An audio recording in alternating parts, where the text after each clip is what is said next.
Well, good morning.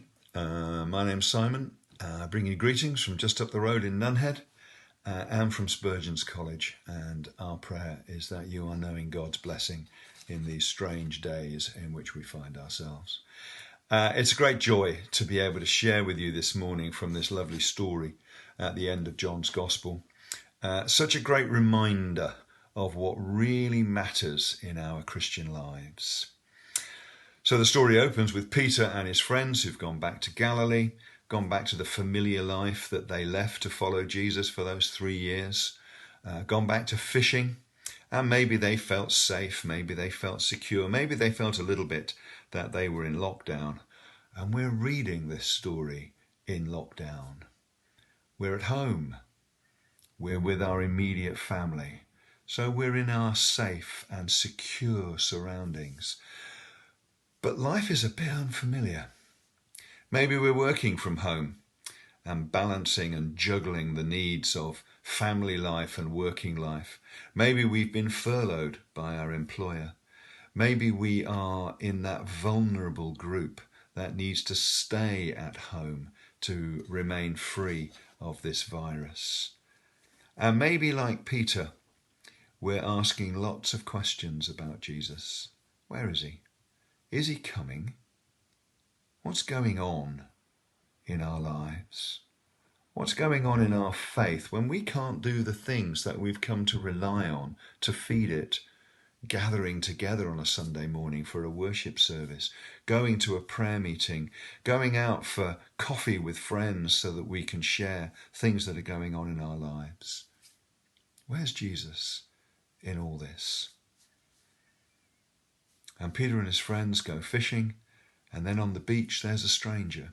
And the stranger says to him, "You caught anything?" And they say, "No, but that's fishermen for you. They often go out, they never catch anything." And so the stranger says, "Why don't you let your nets over on the other side of the net?" Suddenly they can't get all the fish in. Huge number of fish. And John leans over to Peter and he says, "It's Jesus. It's Jesus." And Peter, in his enthusiasm, pulls his robe on and leaps into the water, and he rushes up the beach. And Jesus says, "Come and have breakfast." And so they all eat together and they chat. And then Jesus and Peter walk off along the beach together for a chat. And Jesus says to Peter in verse 15, "Do you love me more than these?" You think, what a strange question. More than these what? Well, maybe Jesus is saying, "Do you love me more than these fish?" There are an awful lot of them after all. Do you love me more than this familiar life that you have got yourself back into?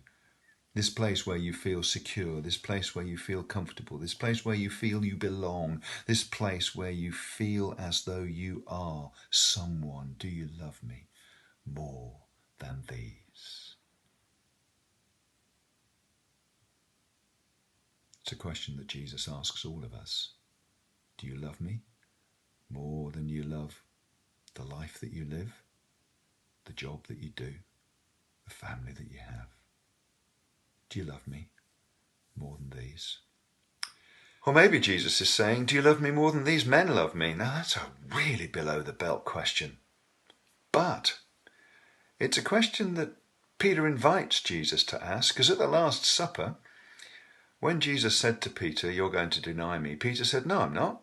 I'm going to go with you. Even if all these guys who are with me, even if they all fall at the wayside, I will never fall at the wayside. I will be the one who stays loyal to you, whatever happens." And of course, we know what happened. Jesus was arrested, and Peter denied that he knew him 3 times. Do you love me? Do you really love me? This discipleship thing, it's not about bravado. It's not about having a loud voice in a safe meeting. It's about actually loving Jesus. And when the chips are down, living our lives for him. So maybe that's what Jesus meant. Or maybe Jesus meant, "Do you love me more than you love these guys?" these guys, they've been together for 3 years on the road. They've seen lots of wonderful things. They've seen lots of really quite grim things. They've shared the ups and downs of life in this close bonded community of people. Do you love me more than these guys?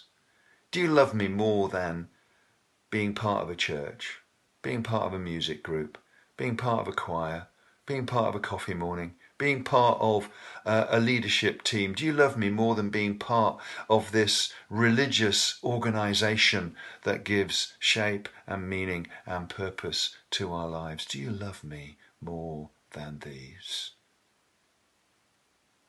This is a really searching question that Jesus is asking. This is a question that strips away all the things that we wrap ourselves in that maybe keeps us from being exposed at the core of who we are in front of Jesus. And that's maybe why Jesus asks it 3 times. Peter gets a bit hurt on the 3rd time he asks it. And Peter's learnt that actually bravado won't do, because in reply to this question, he says something that could be translated, you know, you know, you know. And what Peter is saying is that you know what I'm like. You know who I am. You know everything about me. And deep down in my soul, you know that I love you. And maybe on the 3rd asking, and Peter's hurt that it's been asked a 3rd time, he looks back down the beach and suddenly he realizes that Jesus has set up this conversation in the most extraordinary way. He set it up so that it would take Peter back to that moment when he first became a disciple that Luke tells us about in Luke chapter 5, verses 1 to 11. That time when there was another miraculous catch of fish. And Peter says to Jesus, go away from me, I'm a sinful man. And Jesus says, no, you come with me. You follow me. I'll show you something much more spectacular than catching a large load of fish. And so Jesus takes him back to that moment. The moment of his call, the moment when Jesus chose him to be part of his group of followers.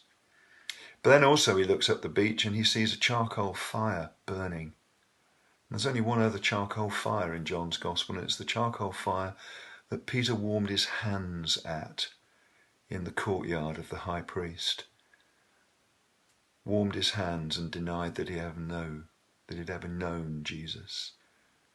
Warmed his hands and denied that he was one of his followers. Warmed his hands and said, in effect, I hate him, I don't know him, I have nothing to do with me. 3 times he did that. And so with this miraculous catch of fish and around this charcoal fire, the highs and lows of Peter's life with Jesus, Jesus asks 3 times, do you love me?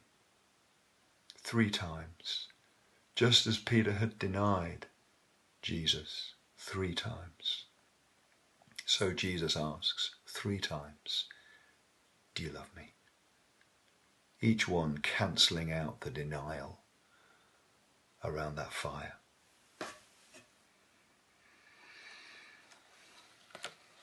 And the call is simple. What Jesus says to Peter is, follow me. If you love me, follow me. It was a call to follow him that started their relationship in the first place, and now it's a call to follow him that continues that relationship into whatever the future will hold. Follow me. Get fully involved in the adventure of sharing this faith with other people and of supporting those who become part of this band of believers. And it's the call that Jesus makes to all of us. Do you love me? Do you really love me? Well, if you do, follow me. Live for me. Be my person in the world around you, in lockdown and beyond, whatever this life holds for us in these coming days, Jesus comes to us and says, do you love me? And if the answer is yes, then he says, follow me. Amen.